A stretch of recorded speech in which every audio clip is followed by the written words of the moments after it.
इन शांत पहाड़ियों में एक ऐसा नाम गूंजता है जिसने मौत को भी मात दे दी। एक ऐसा सैनिक जिसका साहस आज भी सीमा पर पहरा देता है। यह है फोर गढ़वाल राइफल्स के राइफलमैन जसवंत सिंह रावत की अमर कहानी। वो सैनिक जो कभी नहीं मरा। 19 अगस्त 1941 बदोली गांव में एक साधारण परिवार में जन्मे जसवंत शांत स्वभाव के, मेहनती और साहसी थे। पहाड़ों की कठिन जिंदगी ने उनमें अनुशासन और बहादुरी को बचपन से ही गढ़ दिया था। 19 साल की उम्र में 1960 में वे 4 गढ़वाल राइफल्स में भर्ती हुए। उन्हें क्या पता था कि आगे चलकर वे भारतीय सेना के इतिहास में एक अमर अध्याय बनेंगे। 1962 भारत चीन के बीच तनाव बढ़ चुका था। पूर्वी सेक्टर में भारत को हर मोर्चे पर चुनौतियां थीं। ऊंचे पहाड़, कड़ाके की ठंड और दुश्मन की संख्या हमसे कई गुना अधिक।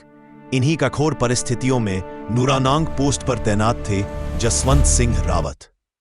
17 नवंबर 1962 सुबह सुबह चीनी सेना ने नूरानांग पर भीषण हमला बोला। भारतीय जवान संख्या में कम थे, हथियार सीमित थे, मगर हौसला अडिग था। भारतीय सेना ने पोस्ट को खाली करने का आदेश दे दिया। सेना पीछे हट गई, परंतु जसवंत सिंह और उसके 2 साथियों ने वापस हटने से मना कर दिया। जसवंत ने मध्यम मशीन गन संभाली और दुश्मन पर सटीक वार किए। इस बीच 2 स्थानीय मोनपा लड़कियां, सेला और नूरा, उनसे आकर जुड़ गईं, जो खाना और गोला बारूद पहुंचाने में मदद करती रहीं। बताया जाता है कि जसवंत ने पहाड़ी पर अलग अलग बंकरों में रस्सियों और मशीन गन का जुगाड़ कर दिया, ताकि दुश्मन को लगे कि पूरी भारतीय टुकड़ी अभी भी लड़ रही है। उन्होंने 72 घंटे तक दुश्मन को रोक कर रखा।